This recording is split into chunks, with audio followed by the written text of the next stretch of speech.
Hi hello ಎಲ್ಲರಿಗೂ ನಮಸ್ಕಾರ. ನಾನು ನಿಮ್ಮ ಅನಾಮಿಕಾ ಅನು. ಅಭಿವ್ಯಕ್ತಿ ಕಥಾಲೋಕಕ್ಕೆ ಸ್ವಾಗತ. ಅನುಬಂಧ ಕಥೆಯ 78ನೇ ಅಧ್ಯಾಯವನ್ನು ಶುರು ಮಾಡೋಣ. ಸೂರಜ್ ಮಾತು ಕೇಳುತ್ತಲೇ ಅವನಿಂದ ದೂರ ಸರಿದು ಅವನಿಗೆ ಬೆನ್ನು ಹಾಕಿ ಮಲಗಿದ ಸಾನ್ವಿ ಹಿಂದಿನಿಂದಲೇ ಬಳಸಿದ ಸೂರಜ್, ನನ್ನ ಹೆಂಡತಿ ಹೊಟ್ಟೆ ಕಿಚ್ಕೊಡೋದ್ರಲ್ಲಿ ನಂಬರ್ 1. ಈಗೇನು ನನ್ನ ನುಂಗೋ ಹಾಗೆ ಅವ್ರುಗಳು ನೋಡ್ತಾ ಇದ್ರು ಅಂದೇ ಹೊರತು ನಾನು ನೋಡ್ತಾ ಇದ್ದೆ ಅನ್ನ. ನನ್ನ ಜೀವನದಲ್ಲಿ ನಾನು ನೋಡಿ ಇಷ್ಟಪಟ್ಟು ಲೈನ್ ಹೊಡೆದ PA ನೀನೊಬ್ಳೆ ಕಣೆ. ಈ ನನ್ನ ಹೃದಯದಲ್ಲಿ ನಿನ್ನನ್ನು ಬಿಟ್ಟು ಇನ್ಯಾರಿಗೂ ಜಾಗ ಇಲ್ಲ. ಅದಕ್ಕೆ ನನಗೆ PA ಆಗಿ ಪ್ರಮೋದ್ನ ನೇಮಕ ಮಾಡಿಕೊಂಡೆ. ಅವನೇ ನನಗೆ ಲೈನ್ ಹೊಡೆಯಲ್ಲ ಅಂತ ಅಂದ್ಕೊಂಡಿದ್ದೀನಿ.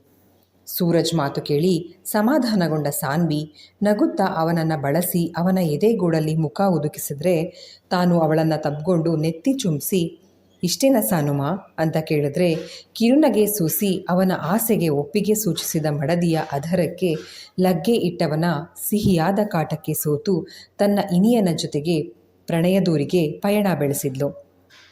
ಬೆಳಗ್ಗೆ ಬೇಗನೆ ಎಚ್ಚರಗೊಂಡ್ರು.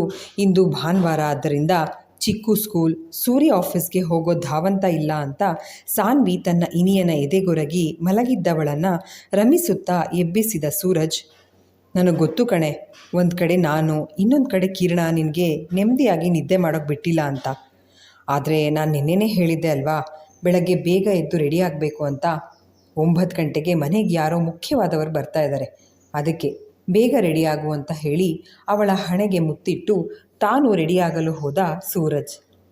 9 ಗಂಟೆ ಹೊತ್ತಿಗೆ ಮನೆಯವರೆಲ್ಲ ಸೂರಜ್ ಹೇಳಿದಂತೆ ರೆಡಿಯಾಗಿ ತಿಂಡಿ ತಿಂದು ಲಿವಿಂಗ್ ರೂಮ್ನಲ್ಲಿ ಕುಳಿತಿರುವಾಗ ಮೊದಲಿಗೆ ಸೂರಜ್ ಕರೆಸಿದ ಪ್ರೆಸ್ನವರು ದೇವರಾಜ್ ವರ್ಮಾ, ಸೂರಜ್ ವರ್ಮಾ ಹಾಗೆಯೇ ಉಮಾಶಂಕರ್ ಅವರ ಇಂಟರ್ವ್ಯೂ ಮಾಡಿದಾಗ ದೇವರಾಜ್ ಹಾಗೆ ಸೂರಜ್ ಸುಮಾರು ವರ್ಷಗಳ ಹಿಂದೆ ತಮ್ಮ ಕುಟುಂಬದಲ್ಲಿ ನಡೆದಿದ್ದ ಸೂರಜ್ ಕೊಲೆ ಪ್ರಯತ್ನದ ಬಗ್ಗೆ, ಆಗ ತಪ್ಪು ತಿಳುವಳಿಕೆ ಆಗಿ ತನ್ನ ಮಾವ ಉಮಾಶಂಕರ್ ಅವರಿಗೆ 7 ವರ್ಷದ ಕಠಿಣ ಶಿಕ್ಷೆ ಕೋರ್ಟ್ ವಿಧಿಸಿದ್ದು, ಅಲ್ಲದೆ ಅವರನ್ನು ಸರ್ಕಾರದ ಕೆಲಸದಿಂದ ವಜಾಗೊಳಿಸಲಾಗಿತ್ತು ಅಂತ ತನ್ನ ಮನೆಯವರ ಕಡೆಯಿಂದ ಆಗಿದ್ದ ಪ್ರಮಾದಕ್ಕೆ ಪ್ರೆಸ್ನವರ ಮುಂದೆಯೇ ಬಹಿರಂಗವಾಗಿ ತನ್ನ ಮಾವನಿಗೆ ಹಾಗೆಯೇ ಅವರ ಕುಟುಂಬದವರಿಗೆ ಕ್ಷಮಾಪಣೆ ಕೋರಿದ್ದ. ದೇವರಾಜ್ ಸಹ ತಮ್ಮ ತಪ್ಪನ್ನು ಒಪ್ಪಿಕೊಂಡು ಉಮಾಶಂಕರ್ ಬಳಿ ಕ್ಷಮಾಪಣೆ ಕೋರಿದ್ರು. ಈಗ ಕೋರ್ಟ್ನಿಂದಲೂ ಉಮಾಶಂಕರ್ ನಿರಪರಾಧಿ ಅನ್ನೋ ಘೋಷಣಾ ಪತ್ರ ಕೊಡಿಸಿದ್ದ ಸೂರಜ್. ತನ್ನ ಮಾವನ ನಿರಾಕರಣೆಯನ್ನು ಲೆಕ್ಕಿಸದೆ ತನ್ನ ಅತ್ತೆಯ ಕೈಗೆ ಒಂದು ದೊಡ್ಡ ಮೊತ್ತದ ಚೆಕ್ ನೀಡಿದ್ದು ಅಲ್ಲದೆ ಅವರ ಮಗಳು ಮಹಿಮಾಗೆ ಸರ್ಕಾರಿ ಕೆಲಸ ಕೊಡಿಸೋದಾಗಿ ಪ್ರಾಮಿಸ್ ಮಾಡಿದ್ದ. ಮಹಿಮಾ, ನನ್ನ ಕೊಲೆ ಮಾಡೋಕೆ ನಿನ್ನ ತಂದೆ ಅಲ್ಲ, ಬದಲಾಗಿ ವಸುಧಾ ಪ್ರಯತ್ನ ಪಟ್ಟಿದ್ದು ಅಂತ ನನಗೆ ತುಂಬ ತಡವಾಗಿ, ಅಂದರೆ ನಾನು ಸಾನ್ವಿನ ಮದುವೆ ಆದಮೇಲೆ ಗೊತ್ತಾಗಿದ್ದು. ಸತ್ಯ ತಿಳಿತಾ ಇದ್ದ ಹಾಗೆ ಮಾವನ್ ಕರೆದು ಅವ್ರ ಬಳಿ ಮನಸಾರೆ ಕ್ಷಮಾಪಣೆ ಕೋರಿದ್ದೆ. ಆಗಲೇ ಬಹಿರಂಗವಾಗಿ ಕ್ಷಮಾಪಣೆ ಕೇಳಿದರೆ ಒಳ್ಳೆಯದಿತ್ತು. ಆದರೆ ಅವತ್ತು ನನಗೆ ಹಾಗೆ ಮಾಡಬೇಕು ಅನ್ನೋ ವಿಚಾರನೇ ಹೊಳಿಲಿಲ್ಲ. ನಮ್ಮ ಮನೆಯವರ ಒಂದು ಸಣ್ಣ ತಪ್ಪು ಕಲ್ಪನೆಯಿಂದ ಮಾವನಿಗೆ, ಅವರ ಮನೆಯವರಿಗೆ ಎಷ್ಟೆಲ್ಲ ತೊಂದರೆ ಆಗಿದೆ ಅನ್ನೋದು ಗೊತ್ತಾದರೂ ಒಂದು ಸಾರಿ ಕೇಳಿ ಸುಮ್ಮನೆ ಉಳಿದಿದ್ದು ತಪ್ಪಾಯಿತು. ಮಹಿಮಾ, ಒಂದು ರಿಕ್ವೆಸ್ಟ್. ಆ ವಸುಧಾ ಕೊಲ್ಲೋದಕ್ಕೆ ನೋಡಿದ್ದು ನನ್ನ, ಆಗ ನನ್ನ ಸೇವ್ ಮಾಡಿದ್ದು ಮಾವ. ನನ್ನಿಂದ ಮಾವನಿಗೆ ಇಷ್ಟೆಲ್ಲ ತೊಂದರೆ ಆಗಿದ್ದು, ಅಲ್ಲಿಗೆ ನಿನ್ನ ಕೋಪ ಸೇಡು ಏನೇ ಇದ್ದರೂ ಅದು ನನ್ನ ಮೇಲೆ ಮಾತ್ರ ಇರಲಿ. ಅಣ್ಣನ ಮೇಲೆ ಕೋಪ ಮಾಡಿಕೊಂಡು ಅವನ ಬದುಕಿನ ಜೊತೆ ಆಟ ಆಡೋದಕ್ಕೆ ನೋಡಬೇಡ. ಈಗಾಗಲೇ ನೀತಾ ಜೊತೆಗಿನ ಸಂಬಂಧದಲ್ಲಿ ಸಾಕಷ್ಟು ಕಷ್ಟ ಅನುಭವಿಸಿದ್ದಾನೆ. ಅವಳ ಮಾತಿಗೆ ಮರಳಾಗಿ ದೇವ್ರಂತ ನನ್ನ ಅಣ್ಣ ಸಾನ್ವಿನ ಹಿಂದೆ ಮುಂದೆ ಯೋಚಿಸದೆ ಕಷ್ಟಕ್ಕೆ ದೂಡಿ ನಂತರ ಅವನೇ ಸಾಕಷ್ಟು ಪಶ್ಚಾತ್ತಾಪ ಪಟ್ಟಿದ್ದಾನೆ. ಸಾಕು, ಅವನ ಜೀವನದಲ್ಲಿ ಅನುಭವಿಸಿರೋ ನೋವುಗಳೇ ಸಾಕು. ದಯವಿಟ್ಟು ಅವನ ಜೀವನನ ಮತ್ತಷ್ಟು ನರಕ ಮಾಡಬೇಡ. ಸೂರಜ್ ಮಾತು ಕೇಳಿ ಅಪರಾಧಿ ಭಾವದಲ್ಲಿ ತಲೆ ತಗ್ಗಿಸಿ ನಿಂತಿದ್ದ ಮಹಿಮಾ ಬಳಿ ಬಂದ ಸಾನ್ವಿ, ತಪ್ಪು ಮಾಡಿದವರನ್ನ ನಾವು ಮನಸಾರೆ ಕ್ಷಮಿಸಿದ್ರೆ ಅವರು ಒಳ್ಳೆ ದಾರಿಗೆ ಬರ್ತಾರೋ ಇಲ್ವೋ ಗೊತ್ತಿಲ್ಲ, ಆದರೆ ನಾವು ಮಾನಸಿಕವಾಗಿ ಅರಿಯದೆ ಪಡ್ತಾ ಇರೋ ಸಂಕಟದಿಂದ ಬಿಡುಗಡೆ ಹೊಂದ್ಕೋತೀವಿ. ಸೂರಿ ಹೇಳಿದ ಹಾಗೆ ಯುವರಾಜ್ ಬಾವನ್ ಜೊತೆ ಪ್ಲೀಸ್ ಪ್ರೀತಿ ಪ್ರೇಮ ಅಂತೆಲ್ಲ ನಾಟಕ ಆಡಬೇಡಿ. ಮಹಿಮಾ ಕೈ ಹಿಡಿದು ಕೇಳಿಕೊಂಡ ಸಾನ್ವಿನ ಅಪ್ಪಿ ಭಾವುಕಳಾದ ಮಹಿಮಾ, ಸಾನ್ವಿ, ನಿನ್ನ ಜೀವನದಲ್ಲಿ ಏನೇನೆಲ್ಲ ನಡೆದಿದೆ ಅನ್ನೋದನ್ನು ಯುವರಾಜ್ ನಂತರ ನಿನ್ನ ಬಾಯಲ್ಲಿ ಕೇಳಿ ತಿಳ್ಕೊಂಡು ಅದು ಹೇಗೆ ನೀನು ಇವರನ್ನು ಕ್ಷಮಿಸಿ ಈ ಮನೆಗೆ ಮತ್ತೆ ವಾಪಸ್ ಬಂದಿದೀಯಾ ಅಂತ ಅನ್ನಿಸ್ತು. ನನ್ನ ಕುಟುಂಬಕ್ಕಾಗಿರೋ ಮೋಸ ಜೊತೆಗೆ ನಿನಗಾಗಿರೋ ನೋವಿಗೆ ಸೇರಿಸಿ ಸೇಡು ತೀರಿಸ್ಕೊಳ್ಳೋ ಬಗ್ಗೆ ಯೋಚಿಸಿ ಯುವರಾಜ್ನ ಮದುವೆ ಆಗಬೇಕು ಅಂತ ನಿರ್ಧಾರ ಮಾಡಿದೆ. ಆದರೆ ಸೂರಜ್ ನನ್ನ ಮನಸ್ಸಿನಲ್ಲಿ ಉರಿತಾ ಇದ್ದ ಸೇಡು ದ್ವೇಷದ ಜ್ವಾಲೆಯನ್ನು ಆರಿಸ್ಬಿಟ್ಟ. ಹಣದ ಅಹಂಕಾರ ಇಲ್ಲ, ತನ್ನ ಘನತೆ ಗೌರವದ ಬಗ್ಗೆ ಅಹಂಕಾರ ಇಲ್ಲ. ಅದೆಷ್ಟು ಸುಲಭವಾಗಿ ತನ್ನಿಂದ ಆಗಿರೋ ತಪ್ಪಿಗೆ ಪ್ರೆಸ್ನವರನ್ನು ಕರೆಸಿ ಬಹಿರಂಗವಾಗಿ ಕ್ಷಮಾಪಣೆ ಕೇಳ್ದ. ಅವನಿಂದ ನಿನ್ನಿಂದ ಜೀವನದ ಪಾಠಗಳನ್ನು ಕಲಿಯೋದು ತುಂಬ ಇದೆ ಸಾನ್ವಿ. ನನಗೆ ನನ್ನ ತಪ್ಪಿನ ಅರಿವಾಗಿದೆ. ಎಂದೋ ಗೊತ್ತಿಲ್ಲದೆ ನಡೆದ ತಪ್ಪಿಗೆ ನಾನೀಗ ಸೇಡು ದ್ವೇಷ ಅಂತ ಎಲ್ಲರ ನೆಮ್ಮದಿ ಹಾಳು ಮಾಡೋದು ತಪ್ಪು. ಇವತ್ತೇ ಅಪ್ಪ ಅಮ್ಮನ ಕರ್ಕೊಂಡು ನಾನು ಊರಿಗೆ ಹೋಗ್ಬಿಡ್ತೀನಿ. ಸೂರಜ್, ನೀನೇನು ಶಿಫಾರಸ್ ಮಾಡಿ ಸರ್ಕಾರಿ ಕೆಲಸ ಕೊಡಿಸೋದು ಬೇಡ. ನನ್ನ ಪ್ರಯತ್ನ ನಾನು ಮಾಡ್ತೀನಿ. ಸರ್ಕಾರಿ ಕೆಲಸ ಸಿಕ್ಕರೆ ಸರಿ, ಇಲ್ಲ ಅಂದರೆ ನಾನು ಓದಿಗೆ ತಕ್ಕಂತೆ ಯಾವುದಾದ್ರೂ ಪ್ರೈವೇಟ್ ಕಂಪ್ನಿನಲ್ಲಿ ಕೆಲಸ ಸಿಕ್ಕೇ ಸಿಗುತ್ತೆ. ಕೆಲಸ ಮಾಡಿಕೊಂಡು ಅಪ್ಪ ಅಮ್ಮನ ಚೆನ್ನಾಗಿ ನೋಡ್ಕೊಳ್ತೀನಿ ಎಂದು ಹೇಳಿ ಕಣ್ಣೀರು ಹಾಕಿದ ಹುಡುಗಿಯ ಮಾತಿಗೆ ತೆಳುನಗೆ ಬೀರಿದ ಸೂರಜ್, ನೀನು ನಿನ್ನ ಮನೆಗೆ ಅತ್ತೆ ಮಾವನ ಜೊತೆಗೆ ವಾಪಸ್ ಹೊರಟೋದ್ರೆ ಇಲ್ಲ ನನ್ನನ ಗತಿ ಏನು? ಪಾಪ ನೀತಾ ಜೊತೆಗಿನ ಬಂಧ ಮುರ್ಕೊಂಡ ನಂತರ ನಿನ್ನ ಜೊತೆಗೆ ತನ್ನ ಹೊಸ ಜೀವನ ಕಟ್ಕೊಳ್ಳೋ ಕನಸು ಕಾಣ್ತಾ ಇರೋ ಅವನ ಬದುಕನ್ನು ಮತ್ತೆ ಬರಡು ಭೂಮಿ ಮಾಡಿ ಹೋಗ್ತೀನಿ ಅಂದರೆ ಹೇಗೆ ಮಹಿಮಾ ಎಂದು ಸೂರಜ್ ಕೇಳಿದ್ರೆ ಕಣ್ಣರಳಿಸಿ, ನನ್ನ ಬುದ್ಧಿ ಗೊತ್ತಾದ ಮೇಲೂ ನೀನು ನನ್ನ ಈ ಮನೆ ಸೊಸೆ ಮಾಡ್ಕೊಳ್ಳೋದಕ್ಕೆ ರೆಡಿ ಇದೆಯಾ ಅಂತ ಕೇಳಿದ್ಲು. ನಿನ್ನ ಬುದ್ಧಿ ಏನಾದರೂ ಇರಲಿ, ಅಣ್ಣನ ಬದುಕು ನಿನ್ನ ಜೊತೆಗೆ ಇದ್ದರೆ ಹಸನಾಗಿರುತ್ತೆ ಅನ್ನೋ ನಂಬಿಕೆ ನನಗಿದೆ. ಅದಕ್ಕೆ ಈ ಸಂಬಂಧದ ಬಗ್ಗೆ ಕೇಳ್ತಾ ಇದ್ದೀನಿ. ಸೂರಜ್ ಮಾತಿಗೆ ಈಗ ತನ್ನ ಒಪ್ಪಿಗೆ ಇದೆ ಅನ್ನುವಂತೆ ನಾಚಿ ತಲೆ ತಗ್ಗಿಸಿದ ಹುಡುಗಿ, ಅಪ್ಪ ಅಮ್ಮ ಹೇಗೆ ಹೇಳ್ತಾರೋ ಹಾಗೆ ಅಂದವಳ ಮಾತಿಗೆ ಸೂರಜ್ ಸಾನ್ವಿ ಮುಖ ನೋಡಿಕೊಂಡ್ರು. ಇಷ್ಟೊತ್ತು ರೆಬಲ್ ಆಗಿದ್ದ ಹುಡುಗಿ ಕೆನ್ನೆ ಈಗ ಲಜ್ಜೆಗೆ ಹೇಗೆ ಕೆಂಪಾಗ್ತಾ ಇದೆ ನೋಡಿ ಸೂರಿ ಎಂದು ಹೇಳಿ ಸಾನ್ವಿ ಮಹಿಮಾ ಕೆನ್ನೆಗಿಲ್ಲಿದ್ರೆ, ಯುವಿ ಅಣ್ಣ ಪುಣ್ಯ ಮಾಡಿದ್ದೆ, ನನ್ನ ಹೆಂಡ್ತಿನೂ ಇದ್ದಾಳೆ, ನಾಚಿಕೆ ಪಾಚಿಕೆ ಏನೂ ಇಲ್ಲ, ಯಾವಾಗಲೂ ಗಂಡನ ಬೈತಾನೇ ಇರೋದು, ಕೋಪ ಮಾಡಿಕೊಂಡೇ ಇರೋದು ಮಾಡ್ತಾಳೆ ಹೇಳಿ ಓರೆಗಣ್ಣಲ್ಲಿ ಸಾನ್ವಿನ ನೋಡಿದ್ರೆ ಅವನನ್ನೇ ದಿಟ್ಟಿಸಿ ನೋಡಿದ ಸಾನ್ವಿ, ಹೌದಾ, ನನಗೆ ನಾಚಿಕೆ ಇಲ್ವಾ? ಯಾವಾಗಲೂ ಬೈತಾ ಇರ್ತೀನ? ಬನ್ನಿ ಇನ್ನೊಂದು ಸಲ ಸಾನು ಐ ಲವ್ ಯು ಅಂತ ಆಗ ತೋರಿಸ್ತೀನಿ ಈ ಲವ್ ಅಂದರೆ ಏನು ಅಂತ ಎಂದು ಹೇಳಿ ಮುನಿಸಿಕೊಂಡು ಅಲ್ಲಿಂದ ಸರಿದು ಹೋದರೆ, ಇದೇನು ಸೂರಿ, ಅವಳು ಕೋಪ ಮಾಡ್ಕೊಂಡು ಹೋದರೆ ನೀನು ನಗ್ತಾ ಇದ್ದೀಯಾ? ಮಹಿಮಾ ಮಾತಿಗೆ ನಸುನಕ್ಕು, ಇವಳು ಕೋಪ ಮಾಡ್ಕೊಳ್ಳಿ ಅಂತಲೇ ನಾನು ಹಾಗೆಲ್ಲ ಹೇಳಿದ್ದು. ಈ ನನ್ನ ಮುದ್ದು ಹೆಂಡತಿ ಕೋಪ ಮಾಡಿಕೊಂಡಾಗ ಅವಳನ್ನು ಪುಸಲಾಯಿಸಿ ಕೋಪ ಕಡಿಮೆ ಮಾಡೋದಿದೆಯಲ್ಲ, ಅದು ನನ್ನ ಇಷ್ಟದ ಕೆಲಸ ಅಂತ ಹೇಳಿ ಅವಳ ಹಿಂದೆಯೇ ಸಾನುಮಾ ಅಂತ ಕೂಗ್ತಾ ಸೂರಜ್ನ ವಿಚಿತ್ರ ಅನ್ನುವಂತೆ ನೋಡಿದ ಮಹಿಮಾ, ಹೀಗೆಲ್ಲ ವಿಚಿತ್ರವಾಗಿ ಪ್ರೀತಿ ಮಾಡ್ತಾರಾ? ತನ್ನಲ್ಲೇ ಕೇಳಿಕೊಂಡವಳು ಈಗ ತನ್ನ ಮುಂದಿನ ಬದುಕಿನ ಬಗ್ಗೆ ಯೋಚಿಸಿ ಬೊಗಸೆಯಲ್ಲಿ ಮುಖ ಹುದುಗಿಸಿಕೊಂಡು ತನ್ನೊಳಗೆ ಆಗುತ್ತಿರುವ ತಳಮಳವನ್ನು ತಹಬದಿಗೆ ತರಲು ಹರಸಾಹಸ ಪಡ್ತಾ ಇದ್ಲು. ವರ್ಮಾ ಕುಟುಂಬದವರೆಲ್ಲ ಈಗ ಯುವರಾಜ್ ಮತ್ತು ಮಹಿಮಾ ಮದುವೆ ಬಗ್ಗೆ ಮಾತುಕತೆ ನಡೆಸ್ತಾ ಇದ್ದರೆ ಯುವರಾಜ್ ಮಾತ್ರ ಸಪ್ಪೆ ಮುಖ ಮಾಡಿಕೊಂಡು ಎಲ್ಲರಿಂದ ದೂರ ಒಂಟಿಯಾಗಿ ಕೂತಿದ್ದ. ಇದನ್ನು ಗಮನಿಸಿದ ಸಾನ್ವಿ ಅವನ ಬಳಿ ಹೋಗಿ, ಭಾವ ಏನಾಯಿತು, ನಿಮಗೆ ಮಹಿಮಾ ಇಷ್ಟ ಇಲ್ವಾ? ಮತ್ತು ಸೂರಿ ಹೇಳ್ತಾ ಇದ್ರು ನಿಮ್ಮದು ಲವ್ ಅಟ್ ಫಸ್ಟ್ ಸೈಟ್ ಅಂತ. ಸಾನ್ವಿ ಮಾತಿಗೆ ವಿಷಾದದ ನಗೆ ಬೀರಿದ ಯುವರಾಜ್, ಅದ್ಯಾವ ಜನ್ಮದಲ್ಲಿ ಅದೇನು ಪಾಪ ಮಾಡಿದ್ನೋ ಗೊತ್ತಿಲ್ಲ ಪುಟ್ಟ, ಆದರೆ ಈ ಪ್ರೀತಿ ಪ್ರೇಮ ಒಳ್ಳೆ ಹೆಂಡತಿ ಸಂಸಾರ ಇವೆಲ್ಲ ಆ ದೇವರು ನನ್ನ ಹಣೆಯಲ್ಲಿ ಬರದೇ ಇಲ್ಲ ಅಂತ ಅನಿಸುತ್ತೆ.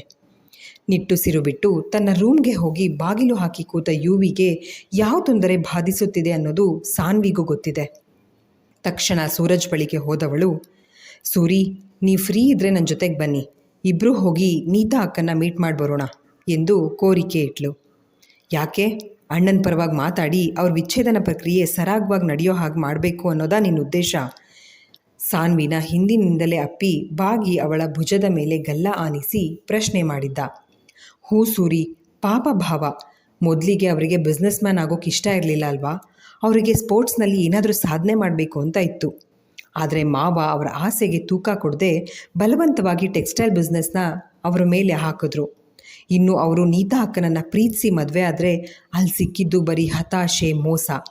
ಈಗ ಅವರು ತಮ್ಮ ಬದುಕಿನ ಹೊಸ ಪುಟ ಮಹಿಮಾ ಜೊತೆಗೆ ಬರಿಬೇಕು ಅಂದ್ಕೊಂಡಿದ್ದಾರೆ. ಆದರೆ ನೀತಾ ಅಕ್ಕ ಡಿವೋರ್ಸ್ ಕೊಡೋಲ್ಲ ಅಂತ ಕೂತಿದ್ದಾರೆ. ಅವ್ರಿಗೆ ಯಾಕೆ ಅರ್ಥ ಆಗ್ತಾ ಇಲ್ಲ? ಅವ್ರು ಮಾಡಿರೋ ಕೆಲಸಗಳಿಂದ ಭಾವನಿಗೆ ಅಕ್ಕನ ಮೇಲಿದ್ದ ಫೀಲಿಂಗ್ಸ್ ಸತ್ತು ಹೋಗಿದೆ. ಇನ್ನೇನಿದ್ರು ಇಬ್ಬರು ದೂರ ಆಗಿ ಬದುಕಿದ್ರೇನೆ ನೆಮ್ಮದಿ ಅಂತ.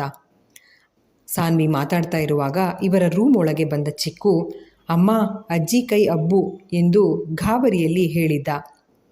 ಮಗನ ಮಾತು ಕೇಳಿ ಆತಂಕದಲ್ಲಿ ಸೂರಜ್ ಸಾನ್ವಿ ಇಬ್ಬರು ಮೆಟ್ಟಿಲಿಳಿದು ಜಾನಕಿಯವರ ಕೋಣೆಗೆ ಓಡ್ ಬಂದು ನೋಡಿದ್ರೆ ಅವರ ಬಲ ಅಂಗೈ ಪೂರ್ತಿ ಸುಟ್ಟು ಹೋಗಿತ್ತು. ಅತ್ತೆ ಏನಾಯಿತು ಅಂತ ಗಾಬರಿನಲ್ಲಿ ಅವರ ಬಳಿಗೆ ಬಂದು ಅವರ ಕೈ ಹಿಡ್ಕೊಂಡು, ಸೂರಿ ಬೇಗ ಔಷಧಿ ತಗೊಂಡು ಬನ್ನಿ ಎಂದವಳು ಈ ಹಿಂದೆ ಅತ್ತೆ ಕೈಯಲ್ಲಿ ಇಂಥದ್ದೇ ಗಾಯ ಮಾಡಿದ್ದು ನೆನಪಾಗಿತ್ತು. ಮಾವ, ಇದು ನಿಮ್ಮಿಂದ ಆಗಿದ್ದಾ? ಅಲ್ಲೇ ರೂಮ್ ಬಾಗಿಲ ಬಳಿ ತಪ್ಪಿತಸ್ಥ ಭಾವದಲ್ಲಿ ತಲೆ ತಗ್ಗಿಸಿ ನಿಂತಿದ್ದ ಮಾವನನ್ನು ಪ್ರಶ್ನೆ ಮಾಡಿದ್ಲು ಸಾನ್ವಿ ಅದೇನಾಯಿತು ಅಂದರೆ ಎಂದು ತೊದಲುತ್ತಾ ಇದ್ದ ಮಾವನ ಕಡೆಗೆ ಬೆಂಕಿ ಉಗುಳೋ ಹಾಗೆ ನೋಡಿದ ಸಾನ್ವಿ, ಯಾವತ್ತಿಗೂ ಬದಲಾಗಲ್ಲ ಅಲ್ವಾ ನೀವು? ಮೊದಲು ನನ್ನ ವಿಷಯಕ್ಕೆ ಅತ್ತೆಗೆ ಹೀಗೆ ಚಿತ್ರಹಿಂಸೆ ಕೊಡ್ತಾ ಇದ್ರಾ, ಈಗ ಯಾವ ವಿಷಯಕ್ಕೆ ಹೀಗೆ ಮಾಡಿದ್ದು? ಅತ್ತೆ ಡಿವೋರ್ಸ್ ನೋಟಿಸ್ ವಾಪಸ್ ತಗೊಳ್ಳಿ ಅಂತನಾ? ಇದೇನಾ ನೀವು ಅತ್ತೆ ಮನವೊಲಿಸಿಕೊಳ್ಳೋದಕ್ಕೆ ಮಾಡ್ತಾ ಇರೋ ಪ್ರಯತ್ನ? ಕೋಪದಲ್ಲಿ ಮಾವನ ಮೇಲೆ ರೇಗುತ್ತಿದ್ದ ಹುಡುಗಿಯನ್ನು ತಡೆದ ಮಹಿಮಾ, ಸಾನ್ವಿ ನಾನು ಆಗ್ಲಿಂದ ಇಲ್ಲೇ ಇದ್ದೆ. ಮಾವ ಅತ್ತೆ ಹತ್ರ ಕ್ಷಮೆ ಕೇಳಿ ನೋಟಿಸ್ ವಾಪಸ್ ತಗೋ ರಿಕ್ವೆಸ್ಟ್ ಮಾಡ್ತಾಯಿದ್ರು. ಆದರೆ ಅತ್ತೆ ಅವ್ರ ಮಾತಿಗೆ ಹ್ಞೂ ಏನನ್ನೂ ಹೇಳ್ದೆ ಬಂದು ನೇರ ಐರನ್ ಬಾಕ್ಸ್ನಲ್ಲಿ ಕೈ ಸುಟ್ಕೊಂಡ್ಬಿಟ್ರು. ಮಾವ ಎಷ್ಟೇ ತಡೆಯೋ ಪ್ರಯತ್ನ ಪಟ್ಟರು ಅತ್ತೆ ಹೀಗೆ ಸುಮ್ಮನೆ ಅನಾಹುತ ಮಾಡಿಕೊಂಡ್ರು. ಮಹಿಮಾ ಮಾತು ಕೇಳಿ ಸಾನ್ವಿ ಈಗ ಅಚ್ಚರಿಯಲ್ಲಿ ತನ್ನತ್ತೆಯ ಕಡೆ ನೋಡಿ, ಯಾಕೆ ಹೀಗೆಲ್ಲ ಮಾಡ್ಕೊಳಕ್ಕೆ ಹೋದ್ರಿ? ನಿಮಗೆ ಮಾವನ ಕ್ಷಮಿಸೋಕೆ ಇಷ್ಟ ಇಲ್ಲ ಅಂದಿದ್ರೆ ಅದನ್ನೇ ಬಾಯ್ಬಿಟ್ಟು ಹೇಳಿದರೆ ಆಗ್ತಿತ್ತು. ಈ ಥರ ನಿಮಗೆ ನೀವೇ ನೋವು ಮಾಡಿಕೊಂಡು ಕಷ್ಟ ಅನುಭವಿಸೋ ಅವಶ್ಯಕತೆ ಇತ್ತ ಅತ್ತೆ ಎಂದು ಕೇಳುತ್ತಾ ಇದ್ದವಳು ಸೂರಜ್ ತಂದ ಫಸ್ಟ್ ಏಡ್ ಬಾಕ್ಸ್ನಲ್ಲಿ ಇದ್ದ ಔಷಧಿಯನ್ನು ಗಾಯಕ್ಕೆ ಹಚ್ಚಿದ್ಲು. ಸ್ವಲ್ಪ ಹೊತ್ತು ಮಲಗಿ ರೆಸ್ಟ್ ಮಾಡಿ ಅತ್ತೆ, ತುಂಬ ನೋವಿದ್ರೆ ಹೇಳಿ, ಡಾಕ್ಟರ್ನ ಕರೆಸೋಣ ಅಂತ ಹೇಳಿ ಚಿಕ್ಕುಗೆ ಅಜ್ಜಿನ ಡಿಸ್ಟರ್ಬ್ ಮಾಡಬೇಡ, ಅವರು ರೆಸ್ಟ್ ಮಾಡಲಿ ಅಂತ ಹೇಳಿ ಅವನನ್ನು ಕರ್ಕೊಂಡು ರೂಮ್ ಹೊರಗೆ ಹೋದ್ಲು. ಭಾಗ್ಯ ಜೊತೆಗೆ ನಿಂತು ರಾತ್ರಿ ಅಡುಗೆಗೆ ತಯಾರಿ ಮಾಡಿಕೊಳ್ತಿದ್ಲು. ಅಮ್ಮನ ಅವಸ್ಥೆ ಕಂಡು ಇಂತಹ ಅನಾಹುತ ಮಾಡಿಕೊಂಡಿದ್ದಕ್ಕೆ ಅವರ ಮೇಲೆ ಕೋಪ ಮಾಡಿಕೊಂಡು ಬೈದರು. ಅವರು ನೋವಿನಲ್ಲೂ ಕಣ್ತುಂಬಿಕೊಂಡಿದ್ದನ್ನು ಕಂಡು ಈಗ ಅವರಿಗೆ ಸಮಾಧಾನ ಮಾಡ್ತಾ ಅವರಿಗೆ ಮಲಗಲು ಸಹಾಯ ಮಾಡಿ ಹೊದಿಕೆ ಹೊದಿಸಿ ಹೊರಗಡೆ ಬಂದ ಸೂರಜ್. ಚಿಕ್ಕು, ಅಜ್ಜಿಗೇನಾಯಿತು ಅಂತ ಕೇಳ್ತಾ ಇದ್ದ ನೂರಾರು ಪ್ರಶ್ನೆಗಳಿಗೆ ಸಮಾಧಾನವಾಗಿ ಉತ್ತರಿಸುತ್ತಾ ಮಗಳನ್ನು ಮಡಿಲಲ್ಲಿ ಮಲಗಿಸ್ಕೊಂಡು, ಚಿಕ್ಕು, ನಿನ್ನ ಅಜ್ಜಿ ತಾತ ನಿನಗಿಂತ ಕಿರಣನಿಗಿಂತ ಸಣ್ಣ ಮಕ್ಕಳ ಹಾಗೆ ಹಾಡ್ತಾ ಇದ್ದಾರೆ. ನಮಗೆ ಬುದ್ಧಿ ಹೇಳಬೇಕಾದ ಇರೋರು ನಾವೇ ಬುದ್ಧಿ ಹೇಳೋ ಹಾಗಾಗಿದೆ ಎಂದು ಹೇಳುತ್ತಾ ಬೇಸರದ ನಿಟ್ಟುಸಿರು ಬಿಟ್ಟು ಕೈಕಾಲು ಬಡಿತಾ ಇದ್ದ ಮಗಳನ್ನು ಮುದ್ದಿಸಿದ್ದ. ಅಡುಗೆ ಕೆಲಸ ಎಲ್ಲ ಮುಗಿದ ಮೇಲೆ ಅತ್ತೆ ಹೇಗಿದ್ದಾರೆ ನೋಡೋಣ ಅಂತ ಅವರ ರೂಮಿಗೆ ಹೋದ ಸಾನ್ವಿ ಮೊಗದ ಮೇಲೆ ಮಂದಹಾಸ ಮೂಡಿತ್ತು. ಅತ್ತೆ ನೋವಿಗೆ ಮಾತ್ರೆ ನುಂಗಿ ಹಾಗೆ ಮಲಗಿ ನಿದ್ರೆಗೆ ಜಾರಿದ್ರೆ ಮಾವ ಅವರ ಕೈ ಹಿಡಿದು ಆದ ಗಾಯನ ನೋಡ್ತಾ ಕಣ್ಣೀರು ಹಾಕ್ತಾಯಿದ್ರು. ಪಾಪ ಮಾವ ಬದಲಾಗಿದ್ದಾರೆ ಅಂದರೂ ಅವರನ್ನು ನಂಬೋದಿಕ್ಕೆ ಅತ್ತೆ ರೆಡಿ ಇಲ್ಲ. ಇದೇ ಅಪನಂಬಿಕೆಯಲ್ಲಿ ಅತ್ತೆ ಇನ್ನೂ ಅದೇನೇನು ಅನಾಹುತ ಮಾಡ್ತಾರೋ ತನ್ನಲ್ಲೇ ಹೇಳಿಕೊಂಡು ಮಗನಿಗೆ ಊಟ ಮಾಡಿಸಲು ಹೋದ ಸಾನ್ವಿ ತಾನು ಈಗ ಕಂಡ ಮಾವನ ಸ್ಥಿತಿಯನ್ನು ಸೂರಜ್ ಬಳಿ ಹೇಳಿದ್ಲು. ನಂತರ ತನ್ನ ಬೇಸರ ಕಳೆಯಲು ಮಗಳನ್ನು ಸ್ಟ್ರೋಲರ್ನಲ್ಲಿ ಮಲಗಿಸಿ ಚಿಕ್ಕುನ ಜೊತೆ ಕರ್ಕೊಂಡು ಲಾನ್ಗೆ ಹೋಗಿ ಕೂತಾಗ ಸೂರಜ್ ಕೂಡ ಜೊತೆಯಾಗಿ ಬಂದನು. ಚಿಕ್ಕು ಕಿರಣನ ಎದುರಿಗೆ ತಾನು ಸ್ಕೂಲ್ನಲ್ಲಿ ಕಲಿತಿದ್ದ ರೈಮ್ಸ್ನ ಹೇಳ್ತಾ ಇದ್ದರೆ ಅವನ ಮುದ್ದು ಅವತಾರ ಕಂಡು ಸಣ್ಣದಾಗಿ ತುಟಿಯರಳಿಸಿದ ಸಾನ್ವಿಯ ಭುಜ ಬಳಸಿದ ಸೂರಜ್, ಸಾನುಮ, ನೀನು ಯಾವಾಗಲೂ ಹೀಗೆ ನಗ್ತಾ ಇರಬೇಕು, ಆವಾಗಲೇ ನನಗೂ ನನ್ನ ಜೀವನ ಸಾರ್ಥಕ ಅನಿಸೋದು ಎಂದು ಹೇಳಿ ಅವಳ ಕಡೆಗೆ ಬಾಗಿ ನೆತ್ತಿ ಚುಂಬಿಸಿದ್ದ. ಇಲ್ಲಿಗೆ ಈ ಸಂಚಿಕೆ ಮುಕ್ತಾಯವಾಯಿತು. ಸಂಚಿಕೆ ನಿಮ್ಮೆಲ್ಲರಿಗೂ ಇಷ್ಟವಾಗಿದೆ ಅಂತ ಭಾವಿಸ್ತೇನೆ. ದಯವಿಟ್ಟು ನಿಮ್ಮ ಅನಿಸಿಕೆ ಅಭಿಪ್ರಾಯಗಳನ್ನು ಕಮೆಂಟ್ ಸೆಕ್ಷನ್ನಲ್ಲಿ ಹಂಚ್ಕೊಳ್ಳೋದನ್ನು ಮರಿಬೇಡಿ. ಧನ್ಯವಾದಗಳು.